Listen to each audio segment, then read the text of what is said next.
जैसलमेर एक ऐसा शहर कि जहां एक बार आप आ गए तो यहां से वापस जाने का आपका मन नहीं करेगा।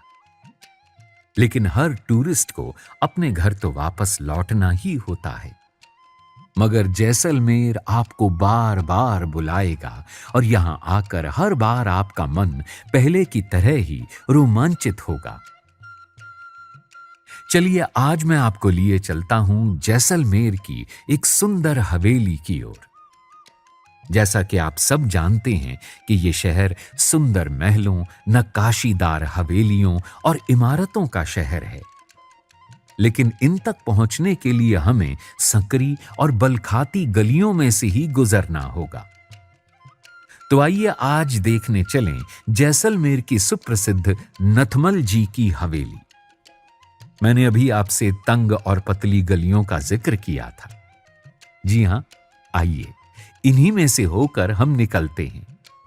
मेरे साथ साथ चलते हुए आप इन गलियों के दोनों ओर बने सुंदर कलात्मक घरों को जरूर निहारते रहिएगा। इस दौरान मैं आपको एक दो और खास इमारतें इन गलियों में दिखाऊंगा। वो देखिए, कितना सुंदर दृश्य है, क्या कमाल की कारीगरी है ये। और जरा वो भी देखिए, झरोखे और जालियां, वाह कितनी बारीक नक्काशी है। चलिए अब मैं आपको थोड़ा और आगे लिए चलता हूं और वहां मैं आपको दिखाऊंगा चकित कर देने वाली जैसलमेर की स्थापत्य कला।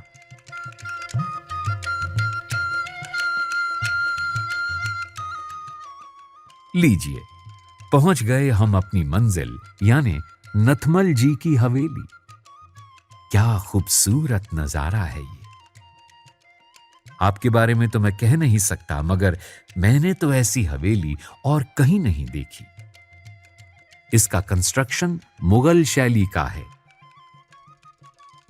पहले आप इस हवेली को ठीक से निहारिए, अपनी पैनी निगाहों से इसे देखिए, बहुत मजा आएगा आपको। इस हवेली की खिड़कियों, इसकी जालियों और झरोखों को जरा समझने की कोशिश कीजिए। अगर किसी को कागज पर भी ऐसे कलात्मक चित्र बनाने हों तो मेरी समझ में वो भी एक मुश्किल काम होगा। एक चित्रकार अपनी कल्पना शक्ति से उसे कागज पर तो उकेर सकता है, लेकिन जनाब ये तो पत्थर पर नक्काशी है। और ये कमाल है छैनी हथौड़ी के निपुण कारीगरों की उंगलियों का।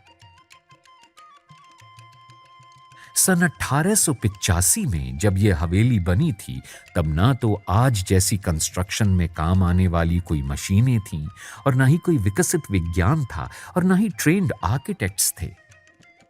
बस पीढ़ी दर पीढ़ी काम करने वाले कारीगर बड़ी सरलता से साकार कर डालते थे अपनी कल्पनाओं को। जैसा कि आप सभी जानते हैं कि आजकल की वेल इक्विप्ड कंस्ट्रक्शन टीम्स बहुत ही सुविधा संपन्न होती हैं, मगर आज मैं जैसलमेर के उन सिलावट मुस्लिम कारीगरों को सम्मान से याद करूंगा, जिन्होंने अभावों और खराब भौगोलिक वातावरण के बावजूद एक अनमोल स्थापत्य कला की खूबसूरत सौंदर्य की परिभाषा लिख डाली पीले बलुआ पत्थरों पर। ऐसे थे जैसलमेर की स्थापत्य कला के शिल्पी। ये कारीगर न केवल हाथ का हुनर दिखाना जानते थे, बल्कि अपने राजा के प्रति भी बड़े निष्ठावान थे। जरा इस हवेली को देखिए, ध्यान से इसे निहारिए।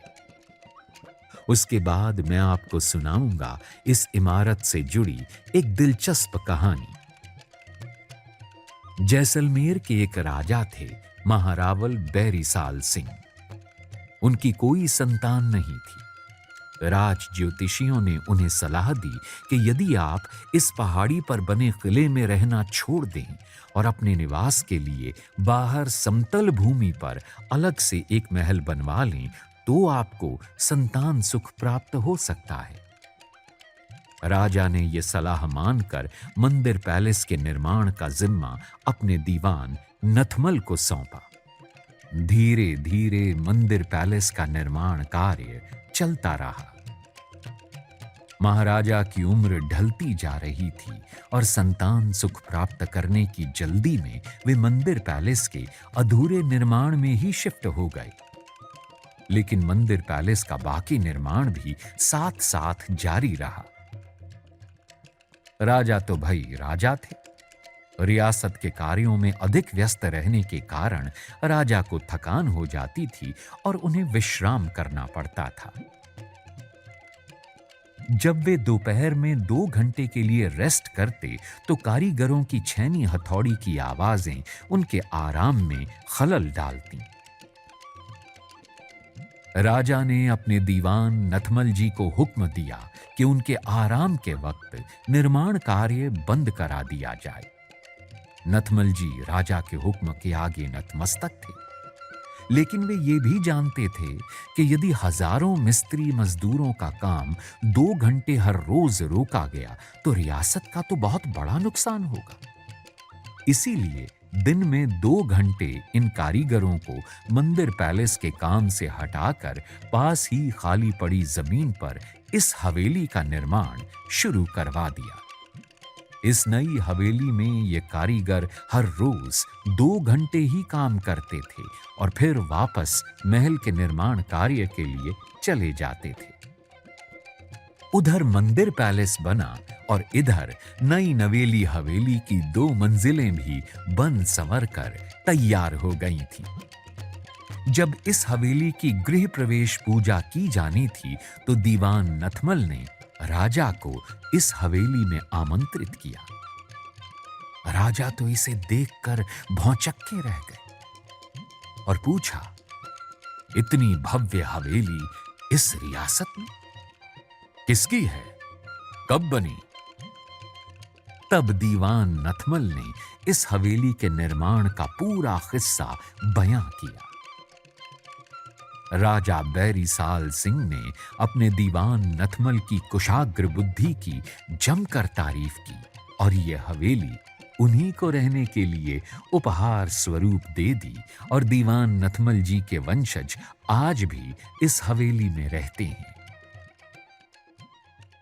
Yeah, it's all handmade and it's very beautiful from the outside. And we visited inside and it's the Golden City and it's very small. It's good to walk around. It's safe and friendly people.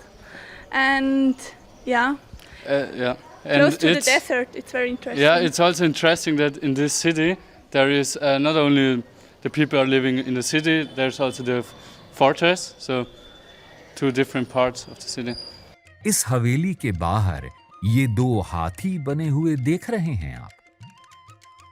दरअसल ये हाथी उस समय का एक status symbol था, यानी royal परिवार से जुड़े बड़े लोग ही या मंत्री ही अपनी हवेलियों के बाहर ये हाथी लगा सकते थे।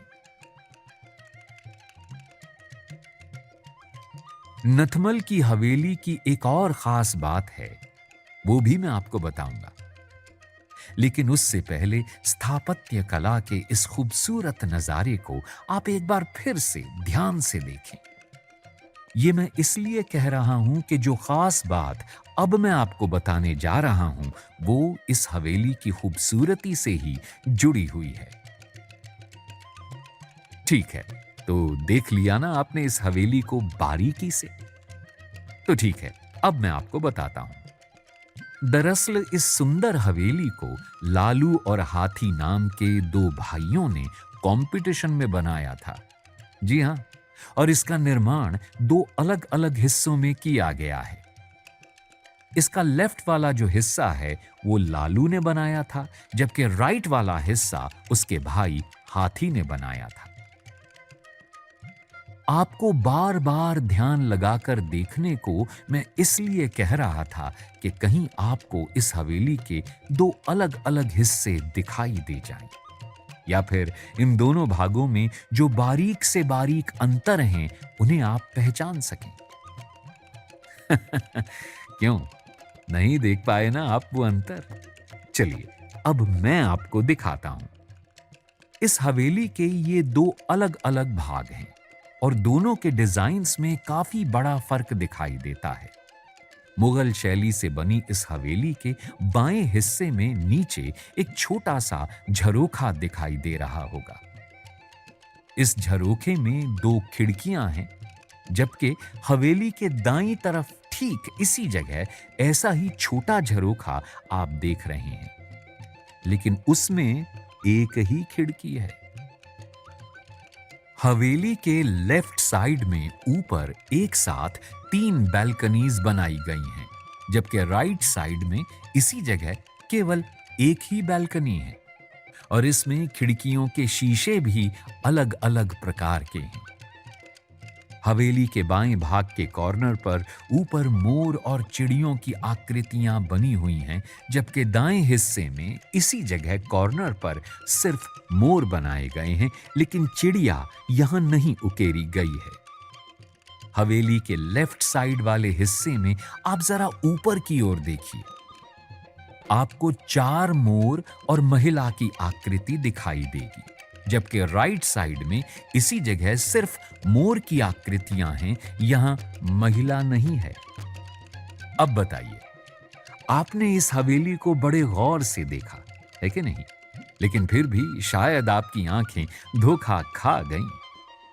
इस हवेली को देखकर आप समझ ही गए होंगे कि इन्हें बनाने वाले कारीगर न केवल पत्थर पर छैनी हथौड़ी जैसे साधारण औजारों से बारीक नक्काशी करते थे, बल्कि उनकी निर्माण शैली में कलात्मक चतुराई भी दिखाई देती थी।